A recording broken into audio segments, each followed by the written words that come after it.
Okay, people. This is the latest update for this channel, and it's the first update showing off my latest project for Vicious Gaming.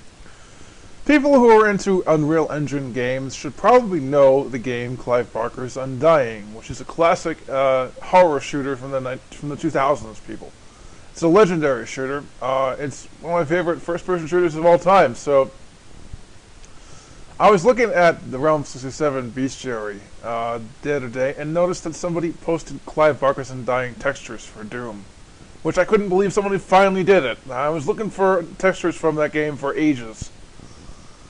To do a sequel to it, of course, because the game really deserves a good sequel. It's one of those games that's never gotten a good sequel. The company that made it went out of business right after they made it, and that's not very good because the game never really got a good sequel.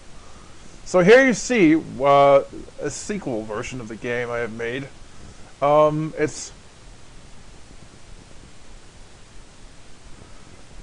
a standalone first-person shooter for the Doom engine, just like Vicious Onslaught. Ignore the fact that you see the Free Doom logo there, because this is a standalone game. It just hasn't been fully compiled yet, people. It's been made, but not compiled yet. I'm running it in Free Doom to test it out now before I compile the full version of it. So I want to see what it's like in Free Doom and do a full test of it. And that's why you're seeing the Free Doom logo in this video. So yeah, I'm really excited about this project. I'm calling it Undying 2. Not Clive Barker's Undying 2, but Undying 2. Because I can't use the name Clive Barker in a game without his permission, so I guess I'm just going to call it Undying 2. And it's got a subtitle called Grotesquerie. And it's a Doom engine sequel. The original game was a game where you were playing as a paranormal investigator in the 1920s, and you go to this island in Ireland, and there's a monastery on it and a mansion on it, and they're both haunted.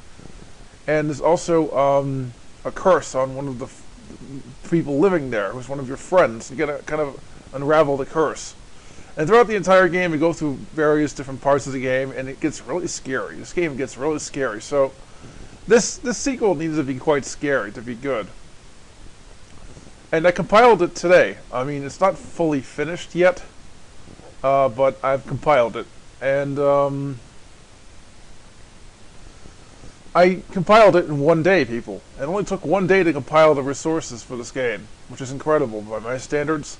I had to do a lot of work on it today. I had to download a whole bunch of stuff from the bestiary, number one, write a texture resource response file to be used by a scripting program to convert the Doom level textures to Undying textures from that texture pack, reformat that texture pack to put it in the right format because it wasn't in the right format, which is annoying as hell. Add new monsters and weapons from the bestiary into the game that fit the game. Recreate ones from the original game in certain cases. Weapon-wise, I recreated 2 weapons. I recreated 4 enemies. It's not a lot, but it will have to do. I used sprites that look similar, but they aren't exactly the same thing. So yeah.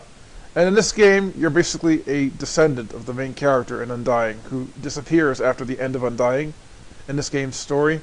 And you've got to kind of solve the mystery of his disappearance. And you're a private eye. You're the grandson of the character in the original Undying. So you're not the same guy in this. This doesn't take place in the 1920s, people. This takes place in 1973. And basically there's a mad cult in England at the time. While you're investigating it, they're everywhere, and they're also all over Ireland, and there's undead creatures everywhere as well. And you find out that through your bloodline, you've been infected by the main demonic entity that's responsible for the curse in the original Undying.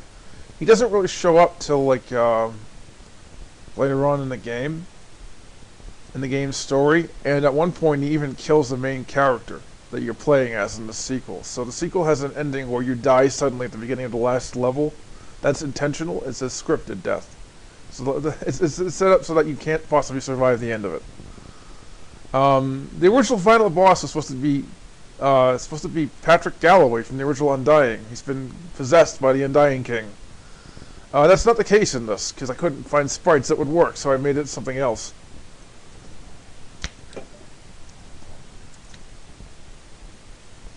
I put in 3 bosses, which are tough enemies from the bestiary. The final one is the hardest.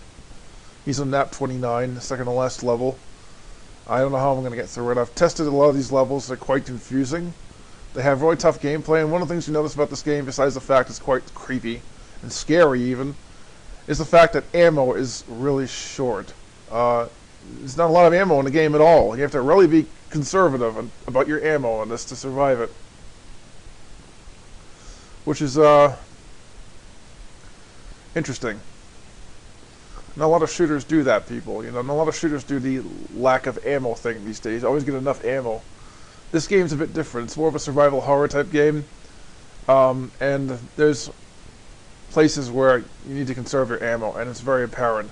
There's one gun you get lots of ammo for, and it's really effective, but you don't get that gun right away. You gotta wait 3 or 4 levels in to get it. And you definitely still want to conserve ammo for that, because it's the most useful gun in the whole game, and that's a flamethrower. And there's a couple of weapons in this thing that you would not see in other games, because they're old-fashioned weapons. I remember this takes place in 1973, so you're not going to see miniguns. You're not going to see super advanced assault rifles and automatic shotguns, although there is a couple automatic shotguns. See a lot of old-fashioned weapons, revolvers, M60s, AK-47, flare pistol. Things like that are the most common weapons. There is a flak cannon in this, but it's the final weapon you get, and it's really hard to get. And the ammo for that should definitely be saved up because it's very scarce. So you have to be very careful with it, and don't waste it. And that's about it. The guns are quite cool. I mean, I've play tested the game with the guns, and there you see a screamer right there. Luckily, in this update, you won't hear the screamer. The screamers are quite bad in this. They're the #1 reason this thing is actually scary. They pop up randomly in the level at a random time and scare the crap out of you.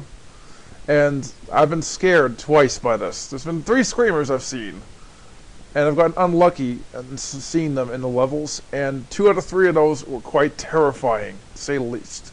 So this game definitely has a scary thing going for it, because it's got to, because it's a sequel to Undying, which was one of the most scary FPS games ever made. This game's not quite as scary as the original Undying is, but it's also significantly harder. It's way harder than the original Undying is so far. I'm in the early levels, and they're much harder than the early levels in the original Undying were. So, the first level, for instance, you get almost no ammo in it, so you gotta be very careful and run past a lot of enemies. That's quite difficult. In the second level, you faced a mini-boss enemy you don't face till 3/4 of the way through the original Undying in the second level. So that mini-boss shows up in the second level, when he's not supposed to show up in the original Undying until 3/4 of the way through the game. So that's quite difficult. So yeah, this is definitely going to be interesting when it comes out. I expect this to be released in January next year. My last update, I explained why I don't really want to do a release on Halloween for anything. I'm going to be releasing a Vicious Onslaught beta on Halloween to people on Twitter, but it'll be only up there for 4 days.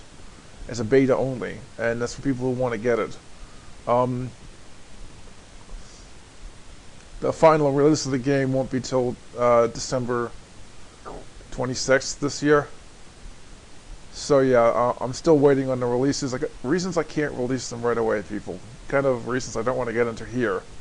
But I'd rather do full playtest of everything in the game and see what it's like, see if there's any major problems before I release it. And I just can't do that anytime soon. And there's something else I'm going to have to do in November. Something else I got to do in December. And I will be prevented from doing playtesting because of those.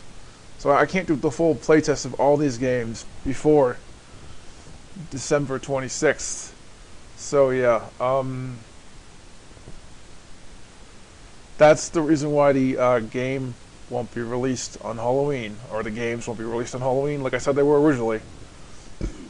So yeah, Undying 2 being worked on, people. I don't know what it's going to be like overall. I don't know what the reception for it will be like. And I do know the original Undying had a big fan base, and a lot of people wanted to actually see an Undying sequel. And while this sequel is not as good as the original Undying, it's using the Doom engine rather than the Unreal engine, I still think it's a pretty good horror shooter. It's got good challenging gameplay. It just doesn't look as good. It looks no better than like Quake. So it's not quite as good as as the original Undying was, but I still think it's going to be a pretty fun game when it comes out. So that's the end of this update, people.